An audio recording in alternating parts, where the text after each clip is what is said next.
परिचय। गौरव, अम्ल में पानी मिलाते समय सावधान रहो। पानी मिलते समय अम्ल को हिलाते रहो। ऐसा क्यों मैम? मैं इन्हें सीधे सीधे क्यों नहीं मिला सकता? ऐसे तो बहुत समय लगेगा। हाँ, ये सच है कि इसमें समय लगेगा, किंतु तुम्हें इसे धीरे धीरे ही मिलाना चाहिए, अन्यथा तुम जल सकते हो। अरे हाँ, मुझे पात्र गर्म लग रहा है। ऐसा क्यों है मैम? बताती हूँ। ऐसा अम्ल व क्षारक के मध्य अभिक्रिया के कारण है। बच्चों, इस पाठ में हम अम्लों व क्षारकों के गुण धर्मों तथा लवणों के बारे में अध्ययन करेंगे।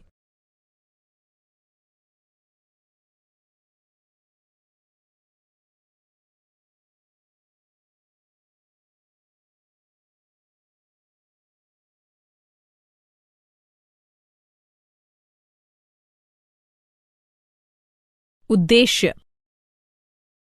इस पाठ के अंत में आप निम्न करने में सक्षम हो जाएंगे।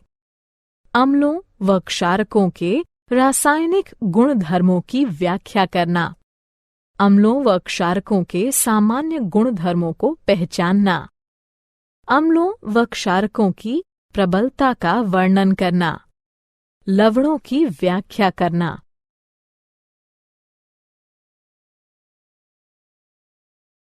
अम्लों व क्षारकों के रासायनिक गुण धर्म। अम्ल वह तत्व है जो पानी में मिलाए जाने पर हाइड्रोजन आयन उत्पन्न करता है, और क्षारक वह तत्व है जो पानी में मिलाए जाने पर हाइड्रोक्साइड आयन उत्पन्न करता है। अम्ल व क्षारक दोनों ही के रासायनिक गुणधर्म भिन्न भिन्न होते हैं। आइए इनके गुण धर्मों का अध्ययन करते हैं। अम्लों व क्षारकों के रासायनिक गुणधर्म कुछ इस प्रकार हैं। गंधीय सूचक। मान लीजिए आपको 4 रसायन दिए जाते हैं और अम्ल या क्षारक के रूप में उनकी पहचान करने को कहा जाता है। आप कैसे पहचानेंगे? आइए पता लगाते हैं। हमारे पास गंधीय सूचक है जो बताते हैं कि कोई तत्व विशेष गंध में परिवर्तन के कारण अम्ल या क्षारक है। इनका प्रयोग प्रयोगशालाओं में गंधीय अनुमापन नामक प्रक्रिया द्वारा यह देखने के लिए किया जाता है कि कोई विलयन अम्ल है या क्षारक। गंधीय सूचक इस सिद्धांत पर कार्य करते हैं कि जब कोई अम्ल या क्षारक किसी तत्व में मिलाया जाता है तो उसकी गंध का पता नहीं लगाया जा सकता। उदाहरणार्थ, लाल पत्ता गोभी का रस। इस द्रव का रंग नीला बैंगनी होता है, परंतु जब यह अम्लीय तत्वों के संपर्क में आता है तो लाल हो जाता है, और जब क्षारक के संपर्क में आता है तो हरा या कभी-कभी पीला हो जाता है।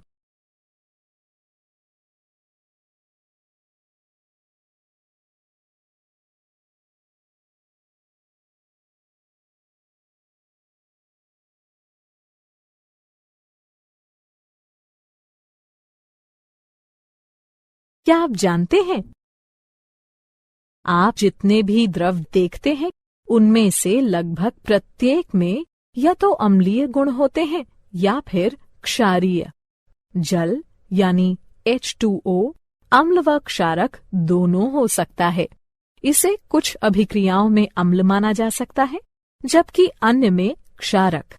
जल अम्ल या क्षारक बनाने के लिए स्वयं के साथ भी अभिक्रिया कर सकता है।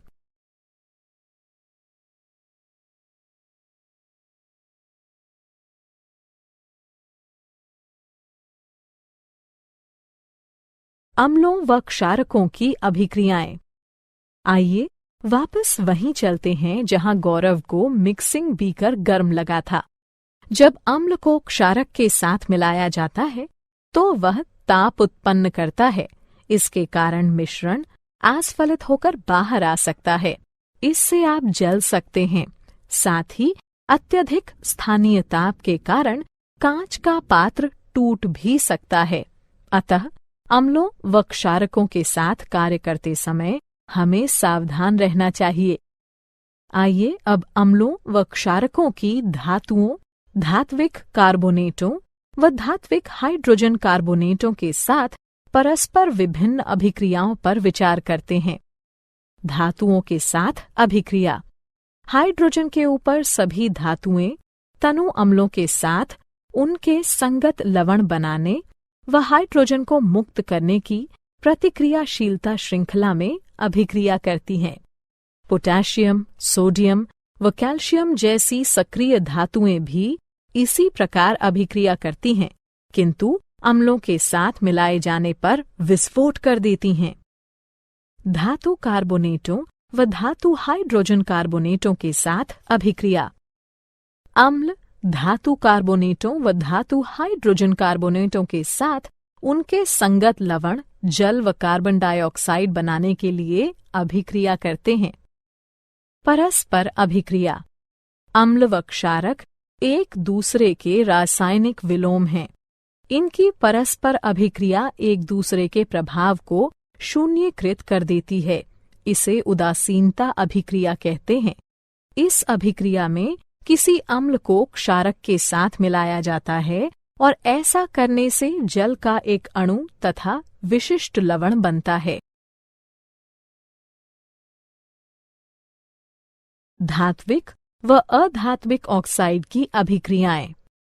अब जबकि आप देख चुके हैं कि अम्ल व क्षारक धातुओं व हाइड्रोजन कार्बोनेटों से तथा परस्पर कैसे अभिक्रिया करते हैं, आइए देखते हैं कि अम्ल धात्विक ऑक्साइडों के साथ तथा क्षारक अधात्विक ऑक्साइडों के साथ कैसे अभिक्रिया करते हैं।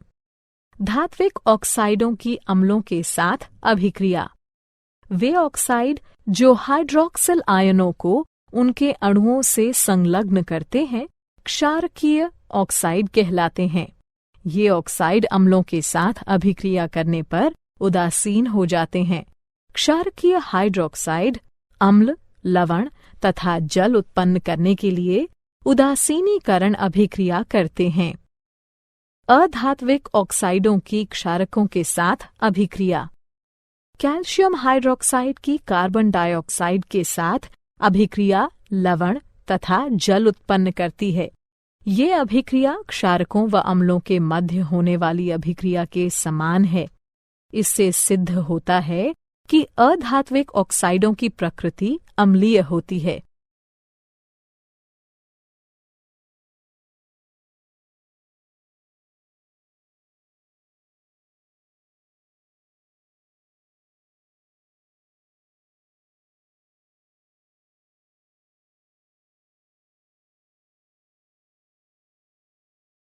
क्या आप जानते हैं, जब अम्ल व क्षारक परस्पर अभिक्रिया करते हैं तो वे जल उत्पन्न करते हैं।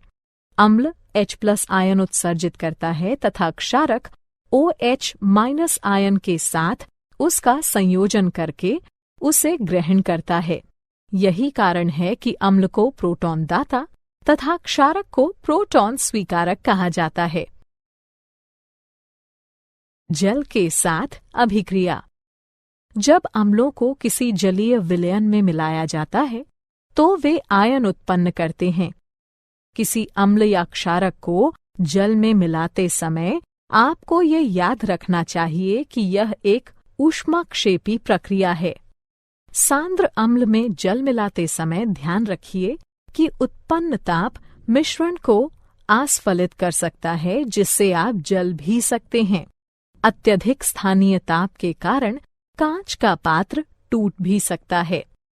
जब आप किसी अम्ल या क्षारक को पानी में मिलाते हैं तो प्रति इकाई आयतन के हिसाब से आयनों की सांद्रता घट जाती है।